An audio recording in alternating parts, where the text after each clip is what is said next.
দেশে বঙ্গবন্ধুর মতো একজন মহান নেতা, হায় রে হায় বাংলাদেশ, হায় রে হায় বাঙালি জাতি। একটা লোক জীবনের যৌবন কারাগারে কাটিয়ে ফাঁসির মঞ্চে গিয়ে বাঙালিকে শিখিয়েছে তুমি কে আমি কে, বাঙালি বাঙালি।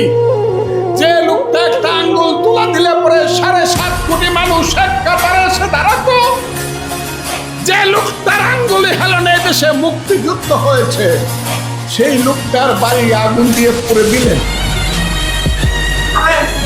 সেই বঙ্গবন্ধুর বাড়ি বুলডোজার চালায় দিলেন। কেউ প্রতিবাদ করলো না, সরকার কিছু করলো না, মিলিটারিরা চৌকিদারের ভূমিকায় অবতীর্ণ হইল। 7 জন বীর শ্রেষ্ঠ, সবাই সামরিক বাহিনীর লোক, তাদের স্ট্যাচুগুলা উপর টাকায় নামায়া পা দিয়া পাড়াইয়া পাড়াইয়া ভাঙলো, থুতু দিল।